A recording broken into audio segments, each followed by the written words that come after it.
Morning, morning, Patriots. It's me again, Shannon Fox here, Devoted Patriots 2 channel, and I have got the greatest Tucker Carlson clip I have seen. Everything going on with Tucker Carlson since he's been nuked off of Fox and started his own platform over on the Twitter. I've been waiting for him, just like I'm sure a lot of you have been waiting for him to come out with some more J6 information. All that got stifled behind Rupert Murdoch, we know this, and this is the first time he's actually spoken about this. He was on Russell Brand's show. Russell Brand has a pretty big podcast at this point. If you don't know who Russell Brand is, he is an actor, and he's got a podcast. He's a British guy. He's a little bit liberal, but I've noticed from a lot of the things he's said, he's obviously open-minded, even though he's a little bit of a liberal. He does call balls and strikes, and I'm just glad that Tucker went on his show because we got some bombshell information out of the deal. Go check out the full video if you so choose. It's many minutes long, but I'll play you the best about 5 minutes of it, including the fact that we know a little more about January 6th. Thank you, Tucker. All right, folks, let's get into it. Narrow the available population down a little significantly. It's just me now. I'm the only person who sees that as an advantage. Oh, well, I am honoured. Do as you will.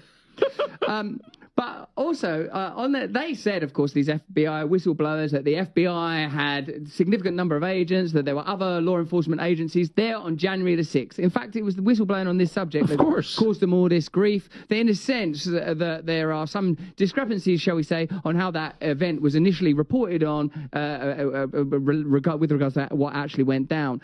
Now, what you've been accused of in the mainstream after you received, I think it was like 40,000 hours of footage from your man McCarthy there, was that you sort of cherry-picked, is the phrase that often comes up, footage to deliberately show that it was, to a degree, a peaceful event. What is your sincere opinion of what went on January the 6th? And why do you feel that there is yet an attempt to regard it as a deliberate insurrection?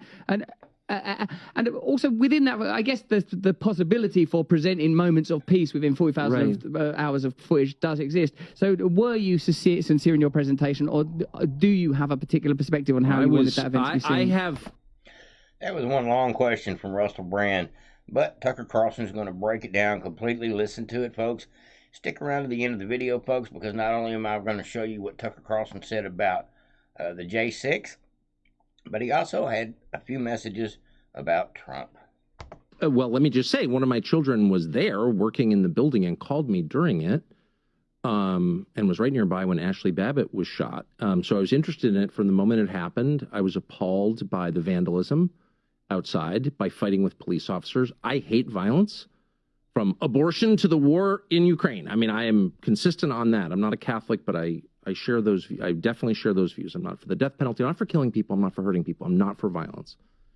And I've had those views for a long time. So, you know, any violence on January 6th, I oppose. I've said that many times. I was kind of happy to leave it where it was, which is this got completely out of hand. The only reason I ever got involved in commenting on it was, I mean, we did a show that night saying, well, this is awful, right? What happened? Was the lying about it was immediate. This was a racist, white supremacist insurrection. Well, okay. There was no indication to this day that race had anything to do with it at all. Like, nothing. These are people who thought the election was stolen from them. There's some evidence they were right. We could debate that, but that's what they thought. That's a meaningful thing. If you've got a big population in your country that doesn't believe that your elections are on the level, you need to figure out a way to convince them that the elections are on the level, or else you can't have democracy, because it's a faith-based system. Absolutely. So that was the first thing I noticed. There was no effort at all to convince people, actually, electronic voting machines are secure, which they are not. By the way, that's a lie. In any country that has electronic voting machines is by definition at risk of having its elections stolen. By definition. Boom. No country that cared about democracy would have electronic voting machines, okay? First thing. But no one even, and by the way, many Democrats have made that point. Not now, but 10 years ago. There was no effort to reassure anybody. They immediately used it as a cudgel to make their political opponents shut up, and in a lot of cases to send them to jail.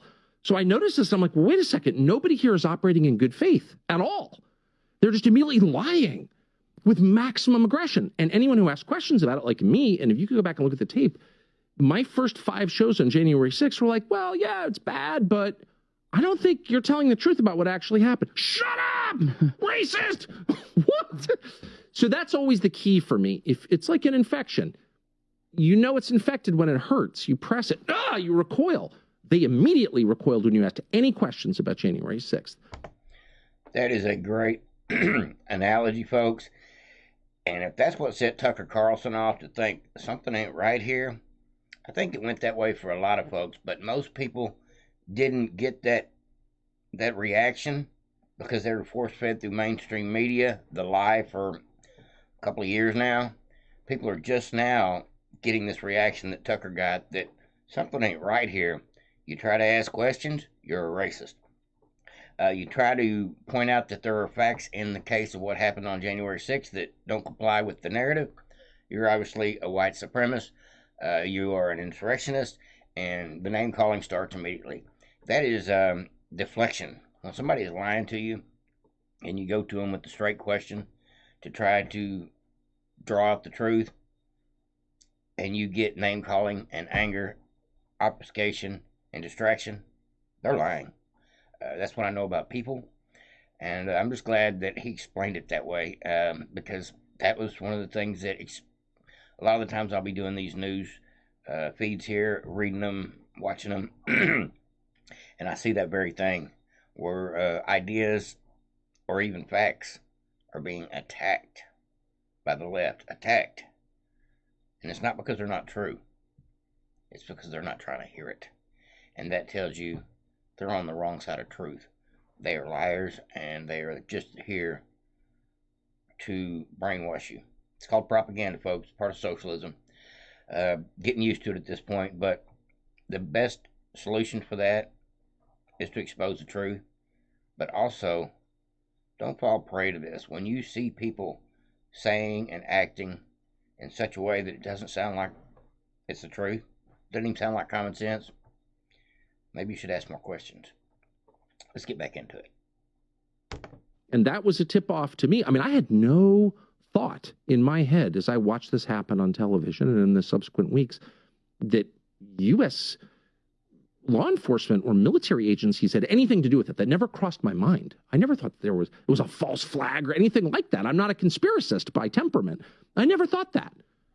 And then I interviewed the chief of the Capitol Police, Stephen Sund, in an interview that was never aired on Fox, by the way. I was fired before it could air. I'm going to interview him again. But Stephen Sund was the totally non-political. He's going to interview him again. That will be the best of the best interview. This is the Capitol, the leader of the Capitol Police. And listen to what he told Tucker Carlson. This right here is the bombshell of the video. Worked for Nancy Pelosi. I mean, this was not some right-wing activist. He was the chief of the Capitol Police on January 6th. And he said, oh, yeah. That crowd was filled with federal agents. Boom. Yes. Well, he would know, of course, because he was in charge of security at the site. So the more time has passed, now it's been 2.5 years, it becomes really obvious that core claims they made about January 6th were lies. And my view about events and about people is if you catch someone telling a lie about one thing, the first question you have is, what else are you lying about? What is this exactly? Why were you lying about that? And that's kind of the way I feel about January. Like, what is this? What this is? They're clearly lying. That's provable. Why?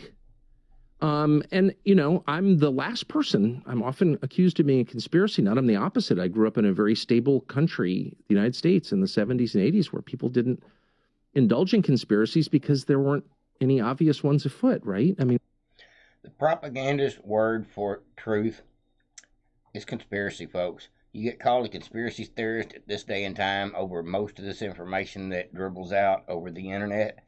Most of it ends up being true. And so call it a conspiracy all you want, and it don't take too long, and the facts tend to surface. I forget who it was that said this. I think it was Mark Twain. Said, facts are stubborn things. And that's absolutely the truth. That is what is going to sink the Biden administration, expose the DOJ, FBI, the corruption, weaponization of the government. all this stuff is coming out, folks.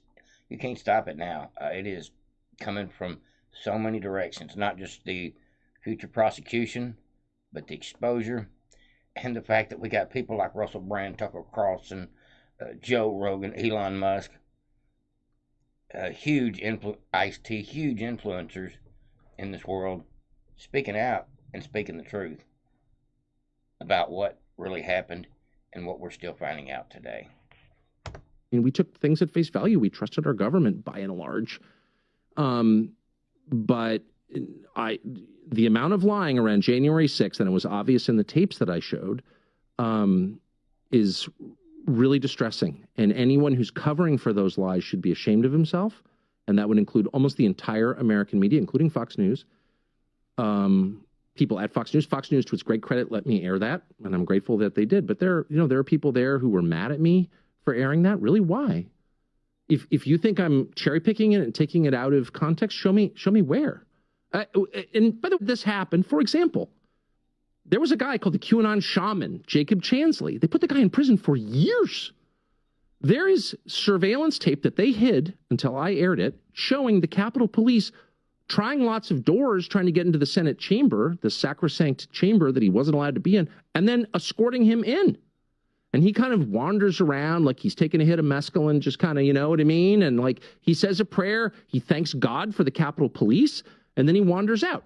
Now, there are a lot of conclusions you could draw from that, but you cannot call that guy an insurrectionist. That's a lie. And by the way, an insurrection is a very specific meaning, and I'm pedantic about words because they're the currency that I trade in. I mean, that's what I do. I use words for a living, so I care about their specific meanings. That was not an insurrection. It was not armed, and its purpose was not to overthrow the government. It was a spasm of rage that Trump definitely helped inspire. That's true. And at the election results, okay, I'm not actually for that. I don't think leaders should be making people more pissed in general. But that's what it was. It was not an insurrection. And to put Jacob Chansley, an American citizen, a Navy veteran, in jail for years after he was let into the Senate chamber by uniformed Capitol Hill police officers, and then I play that and I'm the bad guy? Fuck you. Like, what do you make of that? I'm sorry, it makes me mad just thinking about it. I said I wasn't going to be a hater. That makes me mad. Tucker Carlson gives him the big double barrel middle finger with the F you. Stop lying to me. I love it. I love it. And I see people on other channels, it's outrageous. He's trying to minimize January 6th. Well, but this guy went to prison. You ever been to prison? Okay, folks, here we go. I've got another little short clip for you of Russell Brand and Tucker Carlson's conversation. This is a little bit about how Tucker feels about Trump, and I think he's absolutely right here. He was no longer the lightning rod. He was no longer the berserker of American politics. Loads of people on our platform absolutely love Donald Trump. They see him as the solution to America's problems. They see him as the great swamp drainer. It seems you have occupied varying positions on Trump at various times. Where are you on Donald Trump now? And particularly perhaps how that relates to the emergence of radical anti-establishment figures within the Democrat Party, notably RFK. Where am I on Trump now? Well, I love Trump. Personally, I mean, I made a huge mistake last November in getting involved in American politics, something I've never done before, and making calls, this guy's going to win. I think this is going to happen in this state. Meet your new governor, New York, stuff like that. And I was wrong on almost every call. I'm not a very astute political analyst. I'm not interested in politics. I never have been interested in politics. I'm interested in ideas. I'm interested in people. And so there's a primary going on in the United States between Trump and a bunch of other people, primarily Ron DeSantis, the governor of Florida, but others, Vivek Ramaswamy, for example. And I haven't said word one about it. Don't plan to. I think looking back on this 10 years from now, assuming we're still around, I think we're going to see Trump's emergence as the most significant thing to happen in American politics in 100 years, because he reoriented the Republican Party against the wishes of Republican leaders. But when I think about Trump right now, so it's July of 2023. Now, I don't mean to stop Tucker Carlson there, but did you hear what he just said? He said, he believes that people will look back in history and realize this is the moment in time when Trump restructured the Republican Party for we the people instead of the uniparty government, including the Republican Party. That's awesome. I believe that's probably the end result, and that is probably why we are going through so much crap right now between the Biden regime, all these scandals, all this prosecution of Trump. This is because we are in really crazy times right now, folks. But when history looks back at what's going on in this world at this point in time, we're in a game-changing moment in our country's history. And all we got to do is pray that it goes the right way and do what we can to try to help. Get out and vote. Get out and encourage people to vote. Keep your eyes open. Volunteer if you can. See what do everything you can to keep our country going in the right direction. Protect the children. Do your best to protect every bit of sanity and sanctity we have left in this country until Trump gets back, and do everything we can to put Trump back in there, because our country is not going to survive if we don't, and that's just a fact. You know, I'm struck by his foreign policy views. You know, Trump is the only person with stature in the Republican Party, really, who's saying, wait a second, you know, why are we supporting an endless war in Ukraine? And that, you know, leaving aside whether Trump's going to get the nomination or get elected president or would be a good president, you know, I can't even assess that. All I can say at this point is I'm so grateful that he has that position. He's right. And everyone in Washington's wrong. Everyone. And Trump is right on that question. And it's a big question. That war is reshaping the world. It's reshaping the economy of the world. It's reshaping populations. I mean, I was just in Romania last week, you know, which is, of course, shares a border with Ukraine. The refugees in that region, the number of people killed in that war, I mean, Europe will never be the same because of this war. And it really matters. And Trump alone among popular figures in both parties understands that, and I'm grateful for it. Whether he gets the nomination or gets elected, you know, words really matter. Saying something true out loud matters. Yes. And he is saying true things about Ukraine, and God bless him. That was awesome, folks. Thanks for listening. Like, subscribe, and share. I hope everybody stuck around to the end because, as far as I'm concerned, this was a great video. Great piece of information and absolute truth coming from none other than the great Tucker Carlson. Trump 2024, folks. Don't forget to register to vote if you haven't already. Vote, vote, vote. That's the only way we're going to win this thing. Like, subscribe, and share. Everybody have a great day. Over and out.